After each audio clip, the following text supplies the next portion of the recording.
Episode 43। मेंग chain, है न? तुम कहाँ से हो? यानज़ोंग ने पूछा। शेंडोंग क्षेत्र के लोग, फैंग चेन ने स्पष्ट रूप से उत्तर दिया।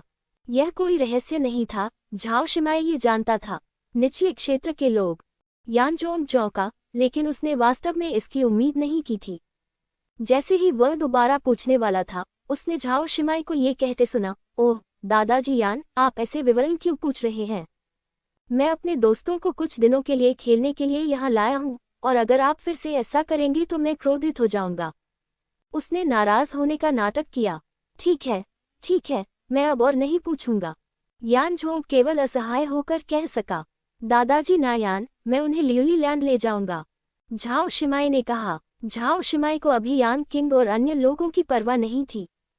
हालांकि यान परिवार कमजोर था, लेकिन कोई भी उसके जैविक दादा के साथ इसे हिला नहीं सकता था। इस लुतियान क्षेत्र में तियानक्सुए पवित्र संप्रदाय आकाश है।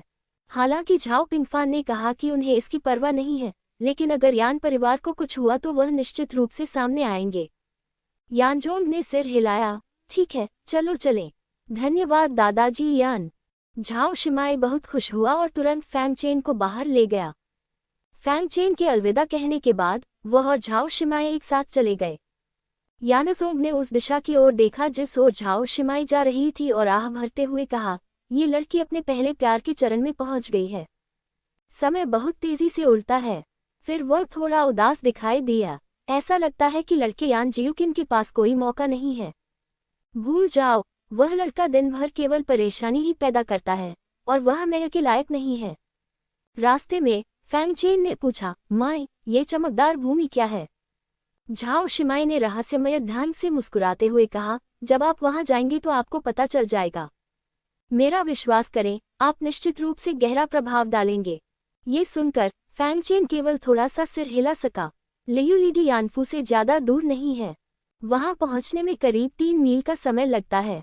लेकिन जब फैंग चेन लियुली लैंड के प्रवेश द्वार पर आया, तो उसने पाया कि यह एक संरचना से ढका हुआ था, और वह स्पष्ट रूप से नहीं देख पा रहा था कि अंदर क्या था। याद, दरवाजे पर खड़े यान परिवार के 2 शिष्यों ने झाओ शिमाई को पहचान लिया और एक के बाद एक उन्हें सलाम किया। झाओ शिमाई ने मुस्कुराते हुए सिर हिलाया और फैंग चेन को अपनी ओर खींच लिया। जब यान परिवार के 2 शिष्यों ने ये देखा, तो वे फुसफुसाए, अभी वह आदमी कौन था?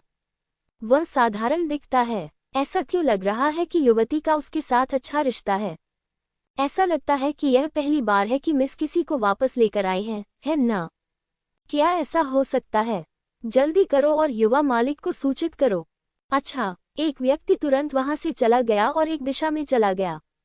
जब फैंग चेन ने चमकदार भूमि पर कदम रखा, तो उसका स्वागत रंग बिरंगी रोशनियों से हुआ। जब उसने गति धीमी की और चारों ओर देखा तो पाया कि यह एक पर्वत श्रृंखला थी। पहाड़ों में कई रंग बिरंगे क्रिस्टल हैं, जो सूरज की रोशनी में बहुत चमकदार दिखते हैं। पहली नज़र में फैंग चेन अपने सामने के दृश्य को देखकर बहुत हैरान हुआ। प्रकाश की रंग बिरंगी किरणें आकाश और धरती को जादुई आकर्षण की तरह, परिलोक की तरह भर देती हैं। फैंग चेन के हैरान चेहरे को देखकर झाओ शिमाई को बहुत गर्व हुआ। ये कैसा है? ये बहुत सुंदर है। फैंग चेन ने स्पष्ट रूप से सिर हिलाया। ये वास्तव में सुंदर है। यह मेरी पसंदीदा जगह है। जब मैं पहली बार यहाँ आया तो मुझे गहरा झटका लगा। भले ही ये सबसे सस्ते रंगीन क्रिस्टल हैं, लेकिन कोई भी उनकी सुंदरता से मेल नहीं खा सकता। मैंने उस समय फैसला किया, अगर मुझे अपने सबसे अच्छे दोस्त को इस खूबसूरत दृश्य का आनंद लेने के लिए अपने साथ लाना ही है। झाओ शिमाई ने कहा। धन्यवाद। फैंग चेन ने झाओ शिमाई को गहराई से देखा और ईमानदारी से आभार व्यक्त किया। झाओ शिमाई का चेहरा हल्का लाल हो गया, लेकिन रंगीन रोशनी में ये बहुत स्पष्ट नहीं था। चलो चलें, वहाँ और भी दिलचस्प जगह है, उसने कहा और फिर गहराई में चली गई। फैंग चेन भी उसके पीछे पीछे आ गया। जल्द ही वे लियुली भूमि की गहराई में आ गए, लेकिन यहाँ सुरक्षा और भी सख्त थी, और फैंग चेन महसूस कर सकता था कि अंधेरे में 2 ताओवादी क्षेत्र विशेषज्ञ थे। लेकिन झाओ शिमाई के नेतृत्व में फैंग चेन लियुली भूमि के केंद्रीय क्षेत्र में बिना किसी बाधा के प्रवेश करने में सक्षम था। एक ढालनुमा संरचना से गुजरने के बाद जो दिखाई दिया वह शून्य में तैरता हुआ एक विशाल चमकदार पिंड था। ये चमकीला पिंड 100 फीट आकार का था, जिसके चारों ओर मन प्रकाश वाला तारामंडल था, तथा उसमें से धीरे धीरे प्रचुर ऊर्जा निकल रही थी। इस समय लियोलिटी के आसपास मार्शल आर्ट का अभ्यास करने वाले कई यान परिवार के शिष्य हैं। उनकी शक्ल सूरत को देखते हुए लगता है कि उन्हें अपने शरीर को निखारना चाहिए। फैंग चेन ने चमकदार शरीर की ऊर्जा को थोड़ा महसूस किया और अपने शरीर को थोड़ा हिलते हुए महसूस किया, थोड़ा उत्तेजित महसूस किया। यही है। वह चौंक गया। झाओ शिमाई ने कहा, क्या आपने इसे महसूस किया? इस चमकदार शरीर को चमकदार आत्मा टेम्पर्ड क्रिस्टल कहा जाता है और यह भौतिक शरीर की खेती के लिए एक उत्कृष्ट चीज है। यान परिवार को उसके अस्तित्व के कारण ही शरीर को परिष्कृत करने वाला परिवार कहा जाता है। फैंग चेन ने सिर हिलाया। झाओ शिमाई ने मुस्कुराते हुए कहा, क्या आप इसे आजमाना चाहेंगे? फैंग चेन स्वाभाविक रूप से प्रभावित हुआ जब उसने ग्लेज्ड स्पिरिट टेम्पर्ड क्रिस्टल को देखा। हाल ही में उसकी बॉडी रिफाइनिंग विधि थोड़ी ढीली हो गई थी और वह रिफाइनिंग विधि के साथ नहीं रह पा रहा था। मेर, इसी समय एक आवाज सुनाई दी। दोनों ने एक दूसरे की ओर देखा। जो व्यक्ति आया था वह लगभग 25 वर्ष का एक युवक था, दिखने में सुंदर तथा रंग सांवला तथा तांबे जैसा था। झाओ शिमाई ने जब उस व्यक्ति को आते देखा तो उसकी भौहें थोड़ी सिकुड़ गईं। जियुकिन, तुम यहाँ क्या कर रहे हो? जो व्यक्ति आया वह कोई और नहीं बल्कि यान झूंग का पोता यान जियुकिन था। यान जियुकिन ने मुस्कुराते हुए कहा, मैंने बहन मैया को लंबे समय से नहीं देखा है। मैं आपसे मिलने आया हूँ। झाओ शिमाई ने गहरी भौहें सिकुड़ते हुए ठंडे स्वर में कहा, अब जब आपने पढ़ना समाप्त कर लिया है तो आप जा सकते हैं। झाओ शिमाई को अपने पोते दादा यान के बारे में कोई अच्छी धारणा नहीं थी। ये व्यक्ति बेलगाम था, शराब और सेक्स में लिप्त था और सभी प्रकार के बुरे काम करता था। हालांकि उसने दादाजी यान को बहुत परेशान किया और कभी कोई गंभीर काम नहीं किया। इसके अलावा जब भी वह कभी कभार आता तो उसे परेशान करता रहता, जिससे वह और भी अधिक निराश हो जाती थी। यान जियुकिन के चेहरे पर उदासी छा गई। उसे उम्मीद नहीं थी कि झाओ शिमाई उसके प्रति इतना अपमानजनक व्यवहार करेगा। तभी उसने देखा कि फैंग चेन उसके बगल में खड़ा है। ये देखकर कि वह साधारण दिख रहा था, उसने तुरंत तिरस्कार दिखाया। ये कौन है? उसने पूछा। मेरे दोस्त, झाओ शिमाई ने ठंडे स्वर में कहा और फैंग चेन के सामने खड़ा हो गया। दोस्त? यान जियुकिन का चेहरा थोड़ा उदास था। झाओ शिमाई ने उसे नजरअंदाज कर दिया और घृणा से देखा, लेकिन उसकी दोस्ती एक साधारण से दिखने वाले लड़के से हो गई और दोनों के बीच अच्छे संबंध बन गए। भला वह कैसे नाराज न होता? बहन मैया, क्या आप जानती हैं कि यह मेरे यान परिवार का निषिद्ध क्षेत्र है? यान परिवार के लोगों के अलावा कोई भी इसमें प्रवेश नहीं कर सकता, उसने ठंडे स्वर में कहा। झाओ शिमाई ने कहा, दादाजी यान ने मुझसे वादा किया था, इसलिए मैं उन्हें लेकर आया। इसके अलावा यह अब कोई रहस्य नहीं है। अधिकांश बलों को इसके बारे में पहले से ही पता है। जहां तक इस बात का सवाल है कि उन्हें इसके बारे में क्यों पता है, मुझे और कुछ कहने की जरूरत नहीं है। इससे पहले ग्लेज्ड लिंक्वेजिंग वास्तव में एक रहस्य था और केवल यान परिवार के शीर्ष नेताओं को ही इसके बारे में पता था।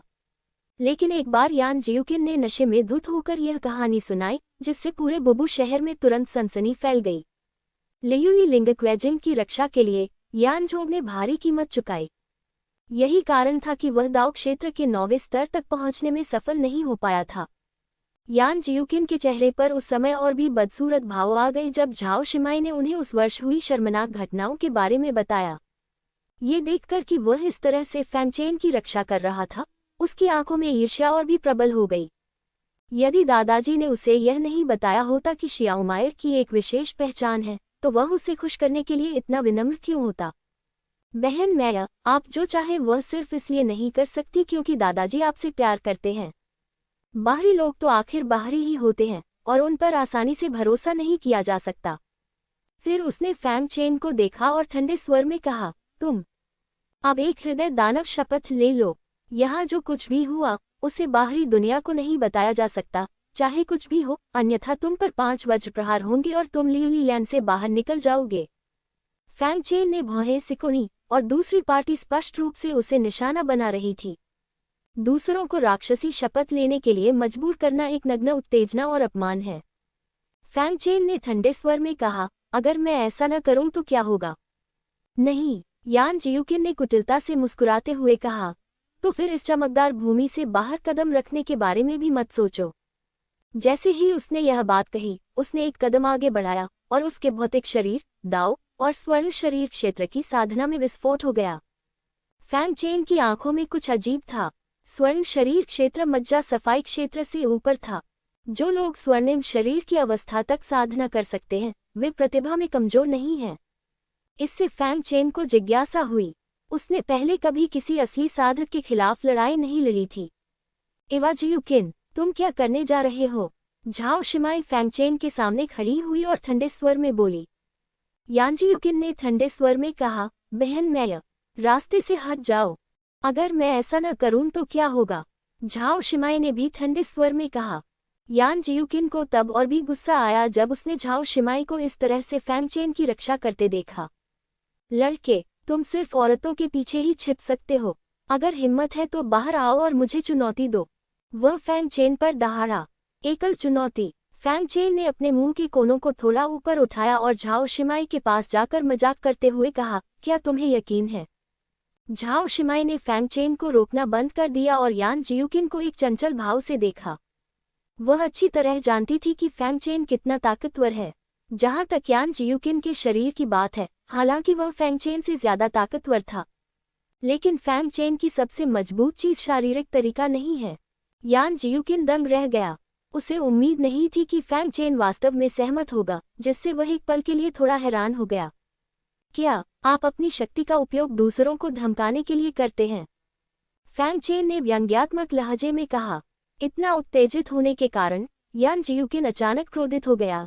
तुम जो कहीं से प्रकट हो गए, क्या तुम वास्तव में सोचते हो कि यह युवा स्वामी तुमसे डरता है? अगर हम एक पर एक लड़ते हैं तो हम एक पर एक लड़ेंगे। जैसे ही वह बोल रहा था, उसके हाथ में एक प्रकाश चमक उठा और उसके हाथ में एक हथौड़ा प्रकट हो गया।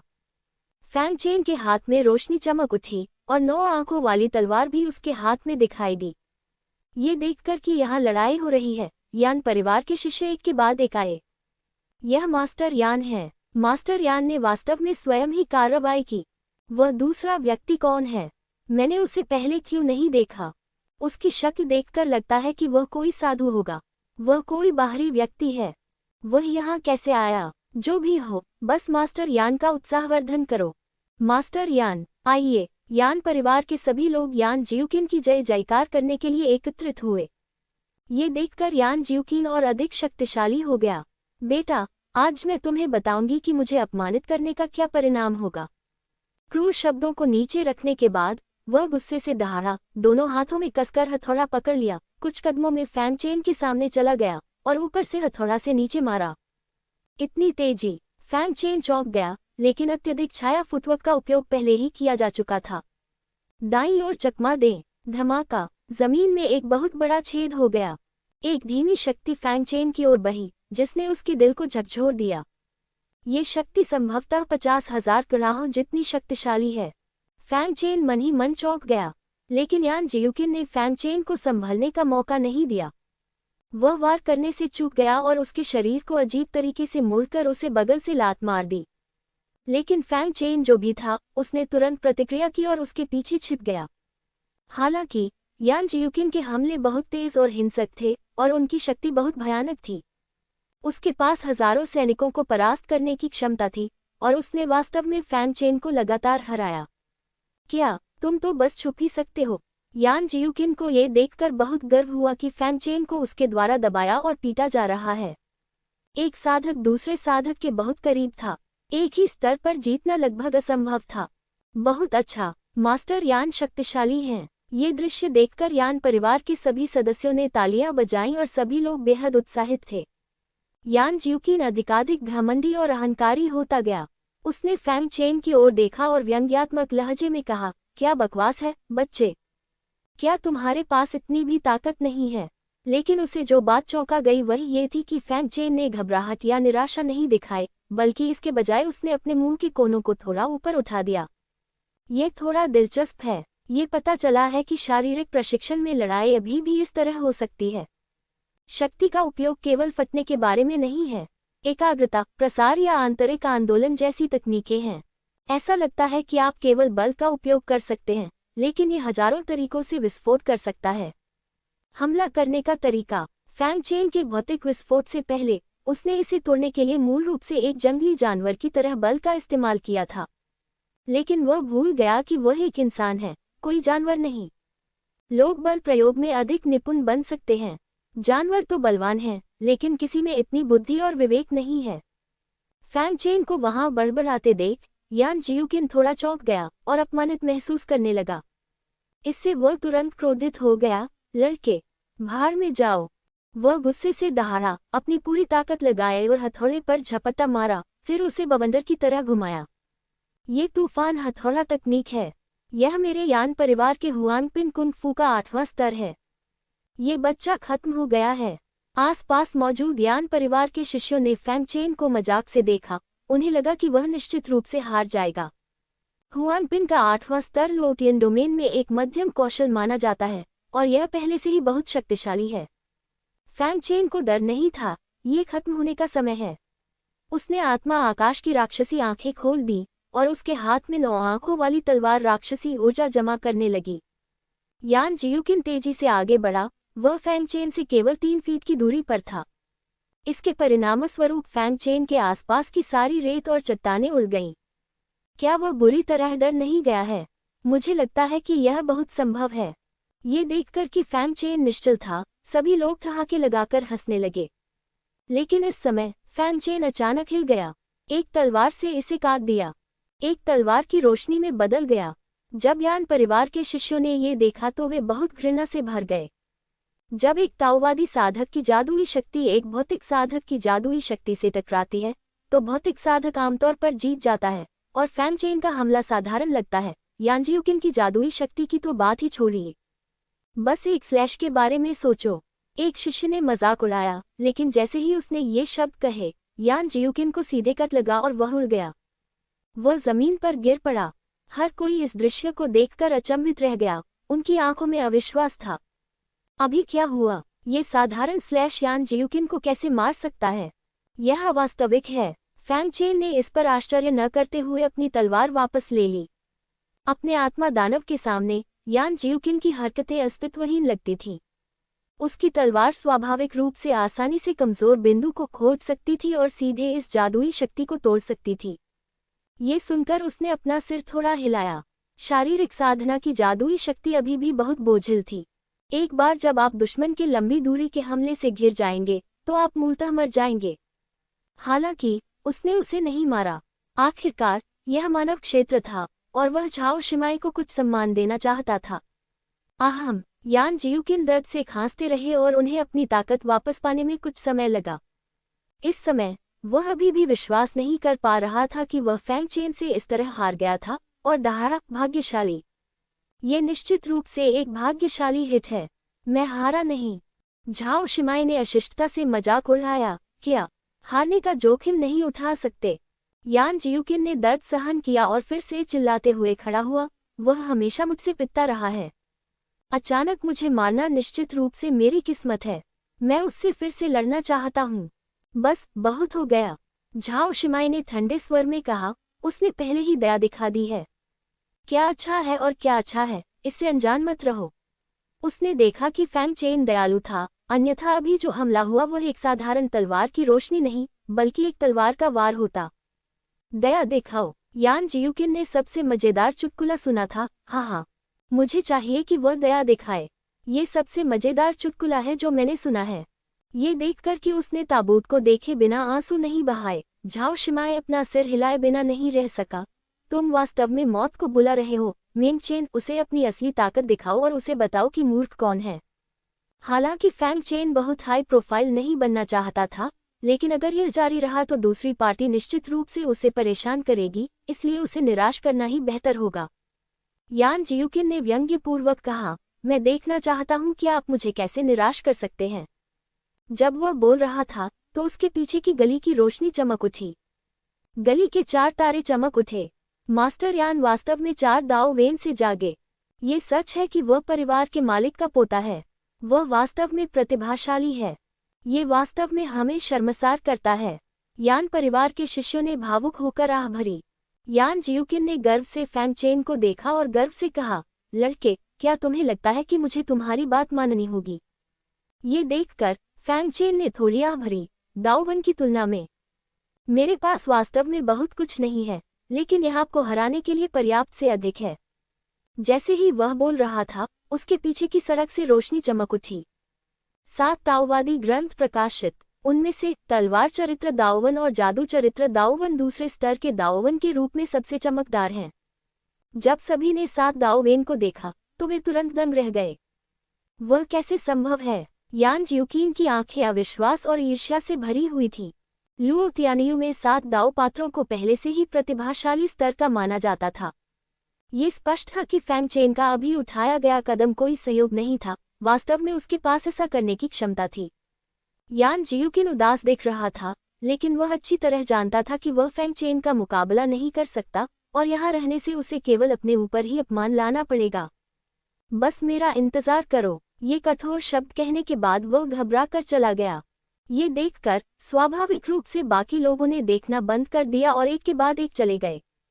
वह एक बदमाश है, झाओ शिमाई ने नाक भान से कुड़ी और फिर फैंग चेन से कहा, फैंग चेन, उसकी चिंता मत करो। वह तुम्हें फिर से परेशान करने की हिम्मत नहीं करेगा। तुम्हें पहले इस ग्लेज्ड स्पिरिट क्विंचिंग क्रिस्टल को आजमाना चाहिए। फैंग चेन ने एक पल सोचा और अंततः अपना सिर हिला दिया। कोई बात नहीं, चूंकि यान परिवार के मन में उसके प्रति अच्छी भावनाएं नहीं हैं, इसलिए वह बेशर्मी से यान परिवार के खजाने का उपयोग नहीं करेगा। यद्यपि यह ग्लेज्ड स्पिरिट टेम्परिंग क्रिस्टल एक दुर्लभ अवसर है, लेकिन यह ऐसा कुछ नहीं है जिसका उपयोग फैंग चेन को करना चाहिए। उसके पास शरीर को निखारने के बहुत सारे संसाधन हैं, जो इस ग्लेज्ड स्पिरिट टेम्परिंग क्रिस्टल से ज्यादा खराब नहीं हैं। यदि कोई अंतर है, तो वही है कि यहाँ अवसर के लिए उसे अपने संसाधन खर्च करने की आवश्यकता नहीं है।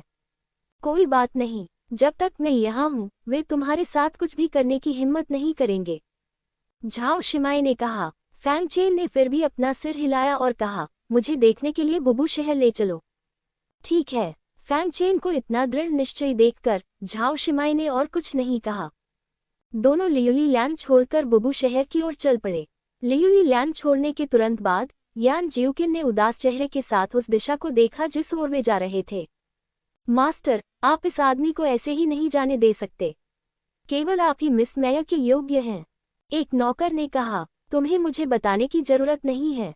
यान जियोकिन ने उसे लात मारकर दूर कर दिया और दांत पीसते हुए कहा, शियाओमी एर, तुम केवल मेरे हो सकते हो, तुम्हें कोई नहीं छीन सकता। भले ही मैं तुम्हें नष्ट कर दूं, मैं तुम्हें कभी दूसरों के हाथों में नहीं पड़ने दूंगा। दोनों फिर से बुबू शहर आए और हलचल भरे शहर में घूमने लगे। झाओ शिमाई ने कहा, चलो पहले शेनबाओ स्ट्रीट चलते हैं, वहाँ सभी प्रकार के खजाने हैं, लेकिन बस एक नज़र डालना सबसे अच्छा है।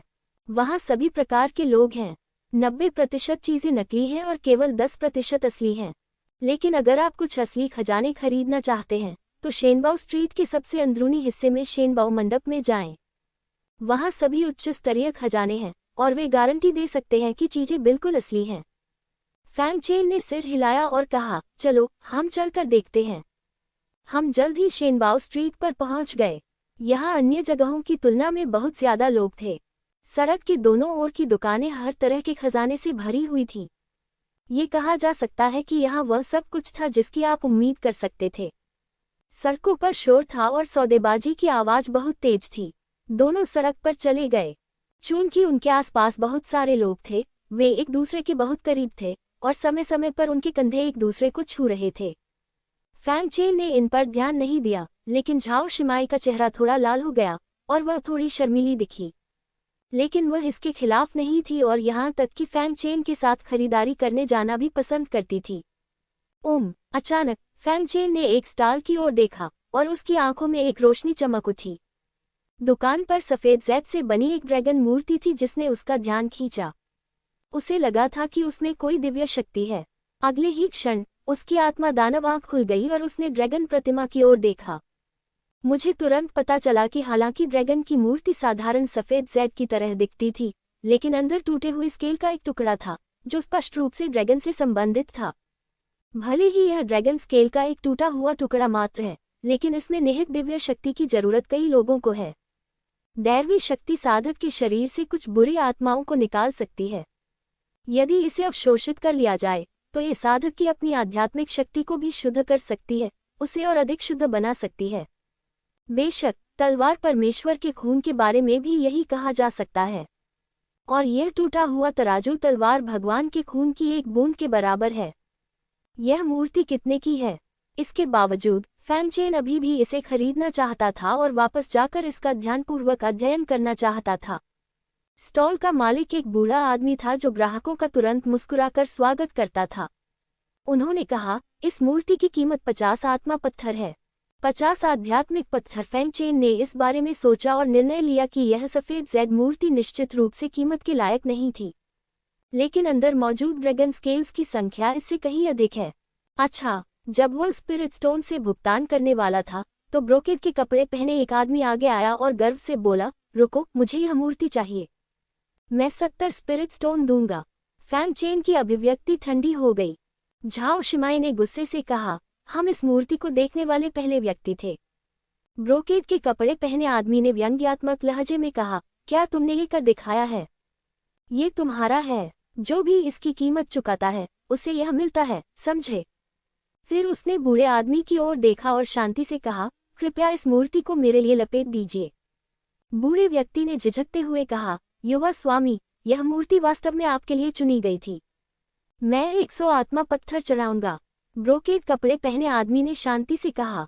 जब बूढ़े व्यक्ति ने कीमत सुनी तो उसने फैंग चेन की ओर क्षमा प्रार्थी भाव से देखा और कहा, मुझे खेद है श्रीमान, मैं एक व्यापारी हूँ। जो सबसे अच्छी कीमत देगा वह जीतेगा। ब्रोकेड के कपड़े पहने आदमी ने फैंग चेन पर व्यंग्य करते हुए कहा, क्या तुम केवल 100 स्पिरिट स्टोन के साथ ऐसा नहीं कर सकते? तो फिर दूसरों का अनुसरण मत करो और अपनी छोटी लड़की के साथ दिखावा मत करो।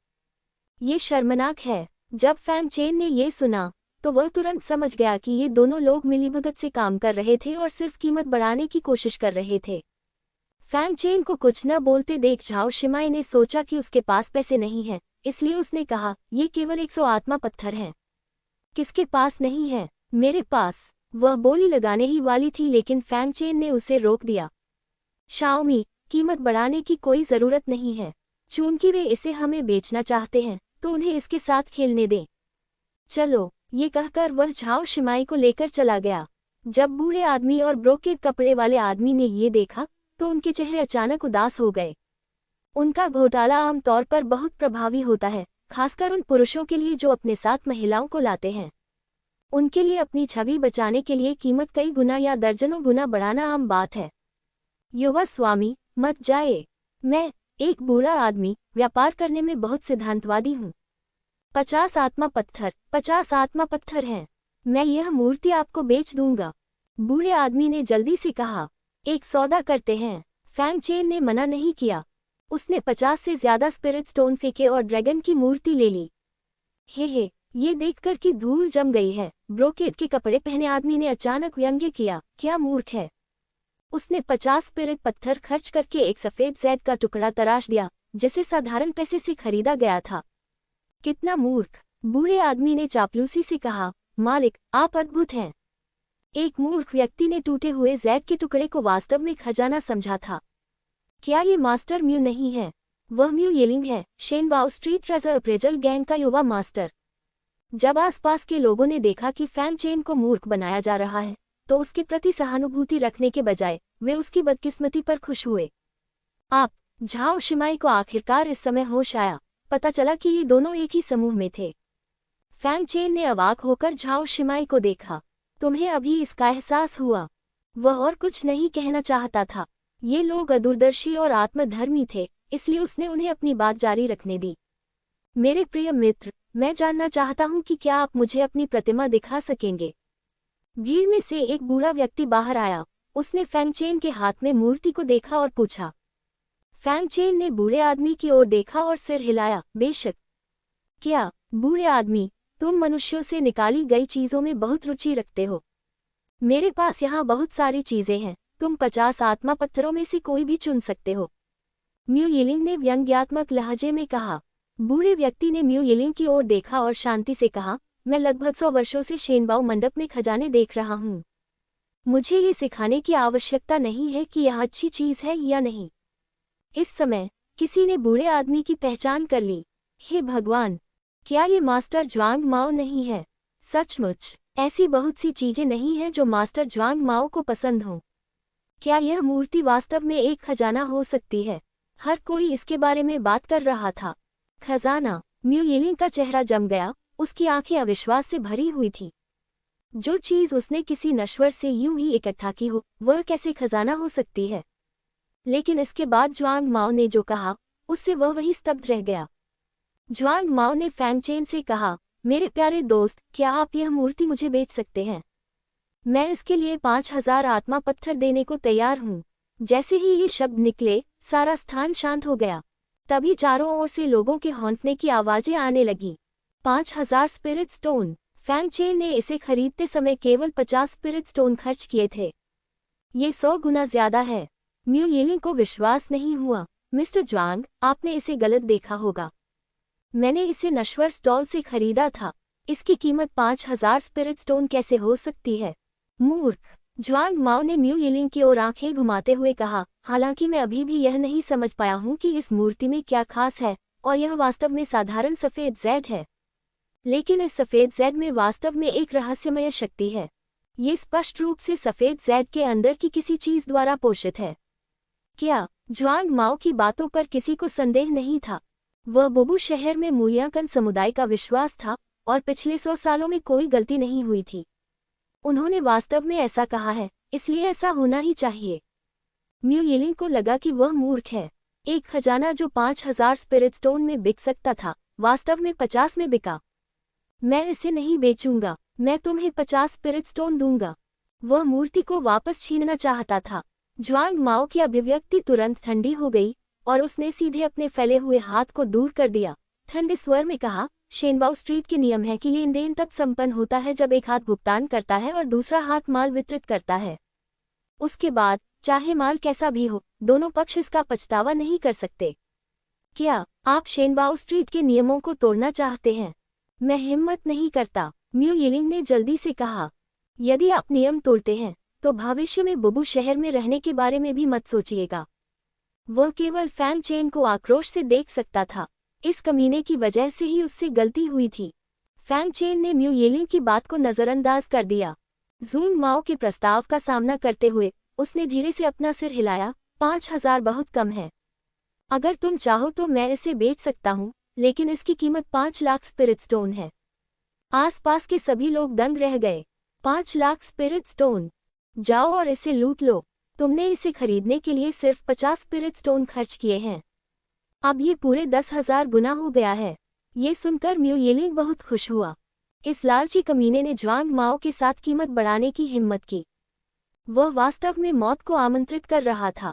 उन्होंने कहा, लड़के, ये तुम्हारा सौभाग्य है कि मिस्टर ज्वांग को तुम्हारी चीजें पसंद हैं। तुमने खुलेआम कीमत बढ़ाने की हिम्मत की।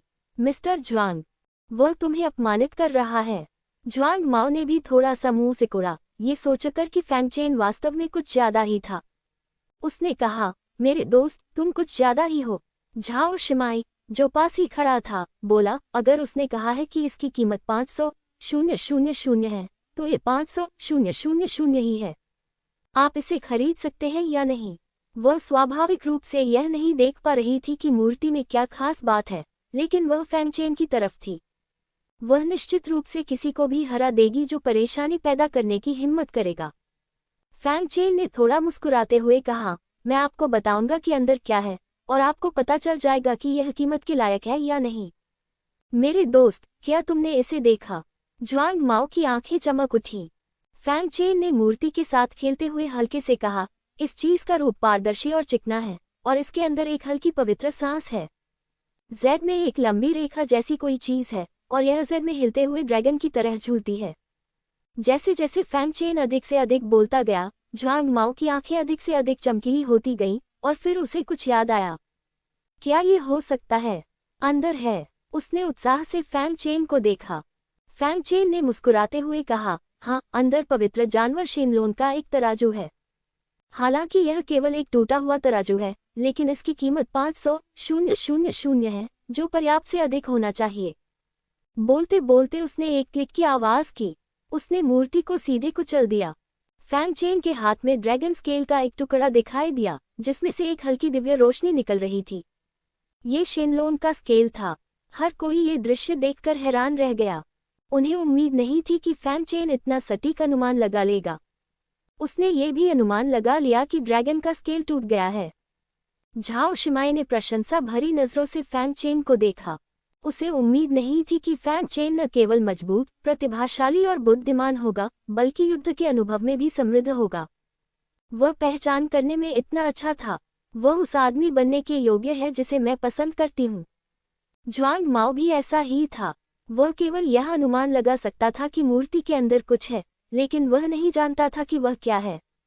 लेकिन फैंग चेन मूर्ति के स्वरूप के आधार पर उसमें छिपे खजाने को देख सकता था।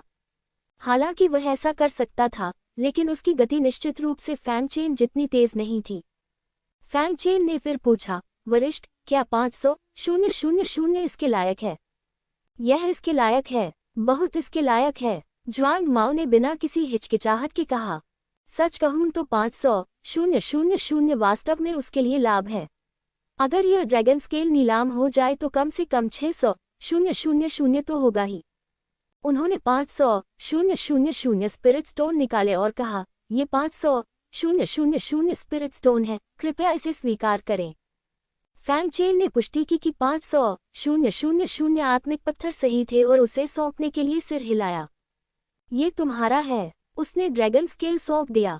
हालांकि इस ड्रैगन स्केल में दिव्य शक्ति है, लेकिन यह उसकी तलवार भगवान के खून की एक बूंद के बराबर नहीं है। अन्य संसाधनों के लिए कुछ आत्मा पत्थरों का आदान प्रदान करना बेहतर है। हालांकि अब वह अमीर है, लेकिन वह अपनी स्थिति को अच्छी तरह से जानता है। हालांकि जानवर वश में करने वाले संप्रदाय के पास बहुत सारे संसाधन हैं, लेकिन यह अथाह गड्ढे जैसे देवताओं और राक्षसों के शरीर को संतुष्ट नहीं कर सकता है। ज्वांग माओ ने ड्रैगन स्केल लिया और बहुत खुश हुआ।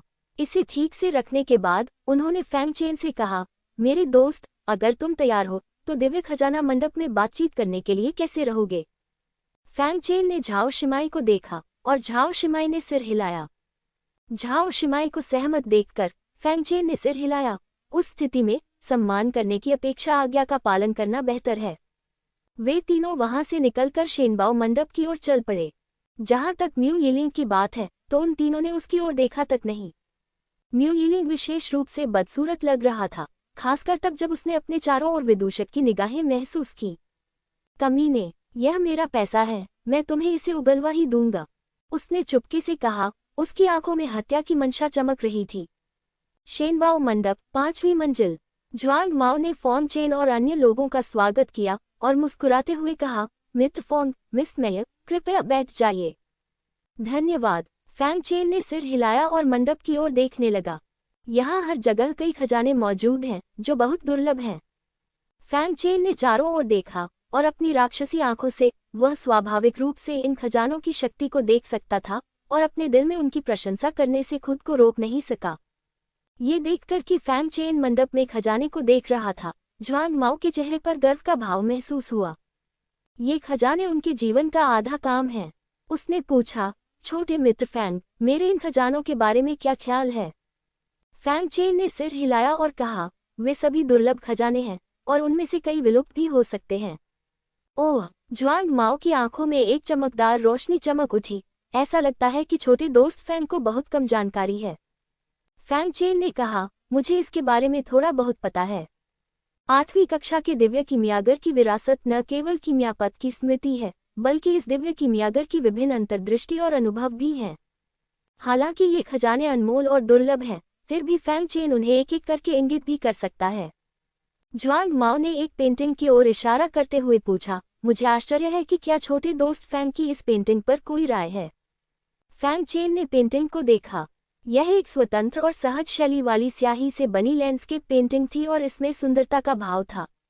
लेकिन ये तो केवल सतही बात है।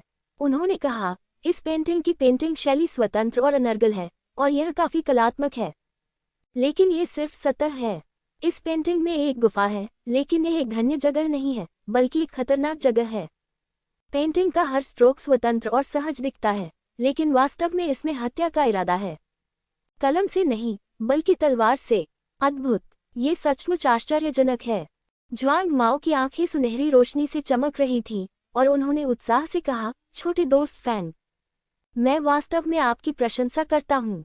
मैंने इसे देखने से पहले 3 दिनों तक इस पेंटिंग का अध्ययन किया, लेकिन आप इसे कुछ ही नज़रों में देख सकते हैं। मैं आपकी बहुत प्रशंसा करता हूँ।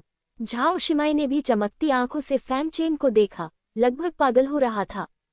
मजबूती से लड़ो, शानदार प्रतिभा, मजबूत अनुभव, उच्च बुद्धि, निर्णायक रूप से मार डालो, और वह इतना कुछ जानता है।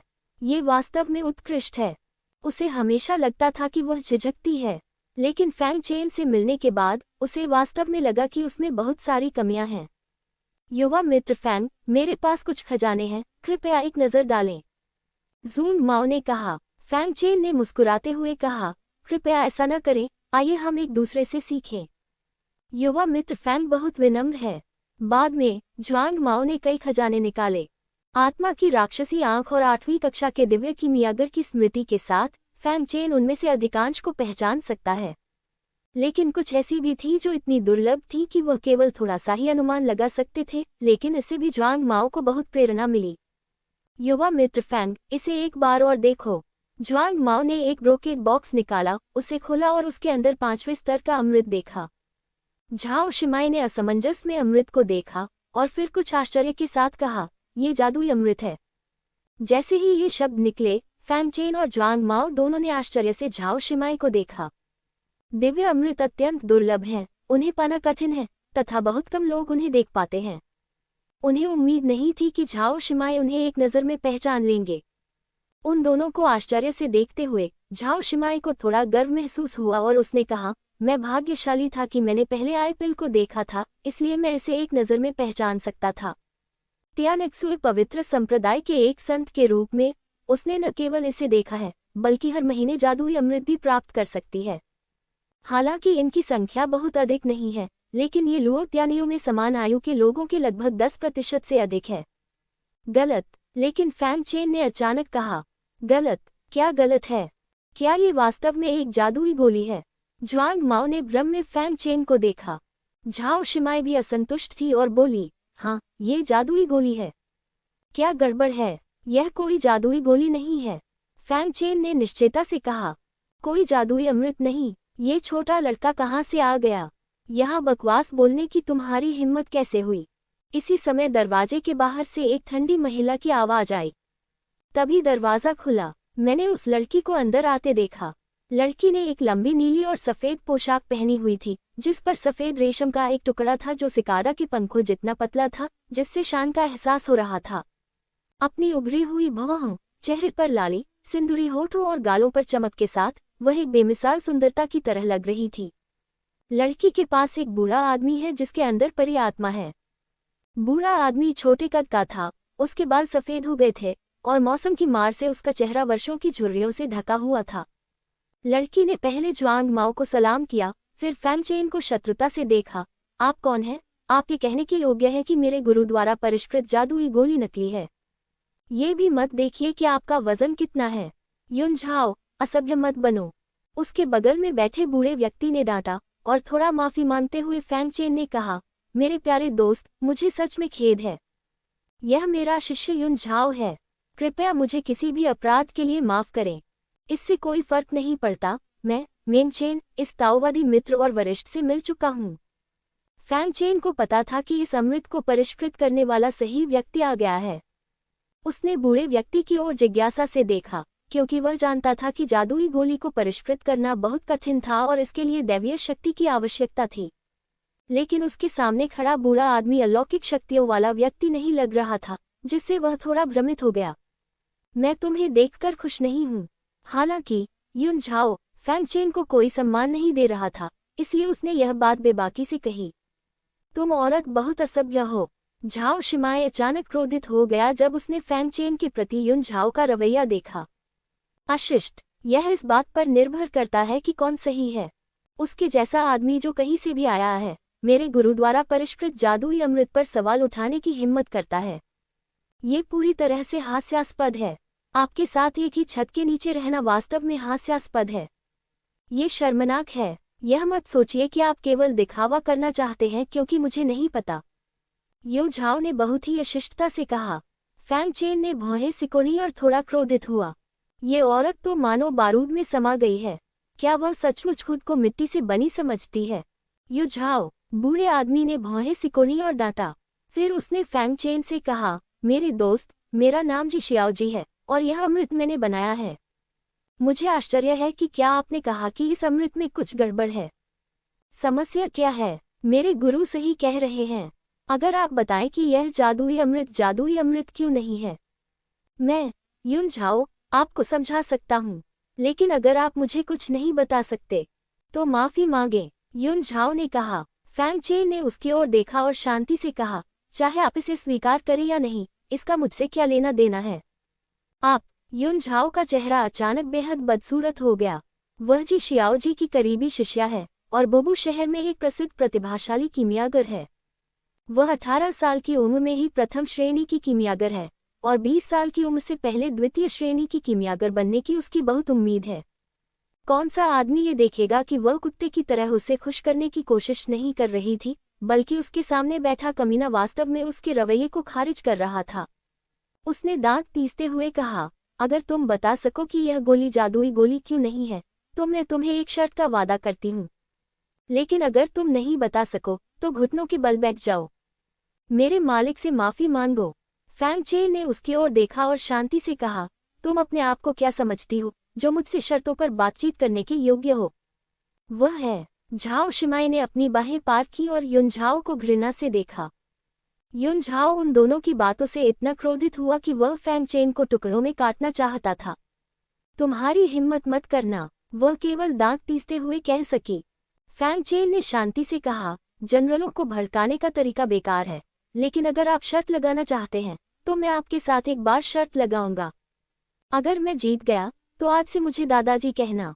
युन झाओ चौंक गई और उसे बहुत अपमानित महसूस हुआ।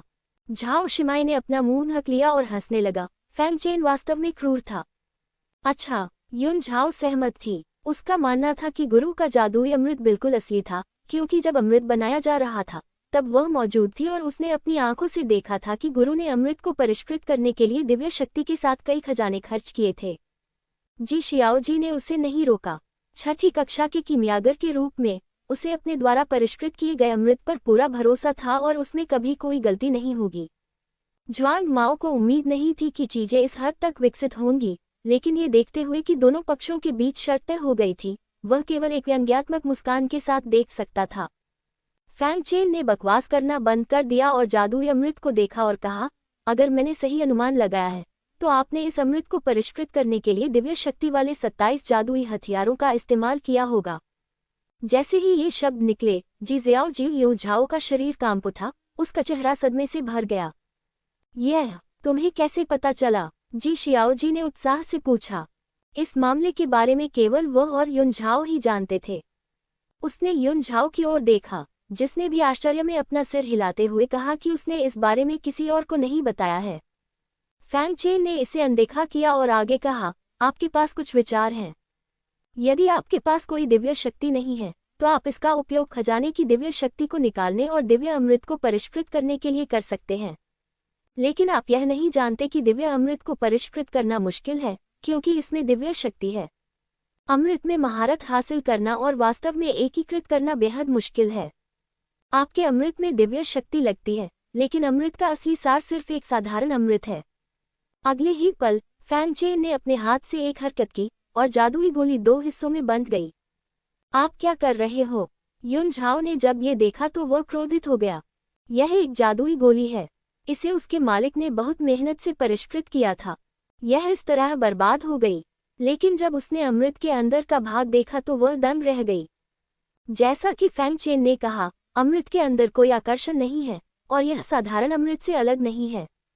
ये कैसे हो सकता है? युन झाओ का चेहरा अविश्वास से भरा था, जैसा कि जी जियाओ जी और जून जियाओ का था। केवल झाओ शिमाई ने प्रशंसा से भरी चमकती आंखों से फैंग चेन को देखा। ऐसा लगता है कि जादुई अमृत को परिष्कृत करने से पहले मुझे अभी भी एक लंबा रास्ता तय करना है। जी शियाओ जी ने आसमान की ओर देखा और गहरी सांस लेकर अंतहीन विलाप करने लगे। अगर फैंग चेन ने आज अपना अमृत प्रकट नहीं किया होता तो वह अभी भी आत्मसंतुष्ट होता। यदि भविष्य में उनके द्वारा परिष्कृत तथाकथित जादुई गोली के बारे में बात फैल गई तो उनकी प्रतिष्ठा बर्बाद हो जाएगी। वास्तव में आपका विचार अच्छा है, लेकिन आपको अभी भी दैवीय शक्ति के उपयोग की बहुत कम समझ है। चूंकि आप दिव्य अमृत को परिष्कृत करने के लिए इतने उत्सुक हैं, इसलिए मैं आपको एक मौका दूंगा। जैसे ही उसने बोलना समाप्त किया, उसके पीछे एक गोली की बोतल आ गई।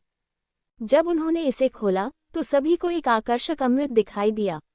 ये 5वें स्तर का दिव्य अमृत था, और यह 5वां स्तर का दिव्य अमृत, चाहे इसका रंग, सुगंध या औषधीय गुण कुछ भी हो, ये पिछले वाले से कई गुना बेहतर है। यह असली जादुई गोली है, जी शियाओ जी ने कांपते हाथों से उत्साह से कहा। फैंग चेन ने कहा, बिल्कुल, इस अमृत को स्वयं फैंग चेन ने प्राकृतिक रूप से परिष्कृत किया था, और जिस कारण से उसने इसे प्राकृतिक रूप से उजागर किया था, उसका अपना उद्देश्य था।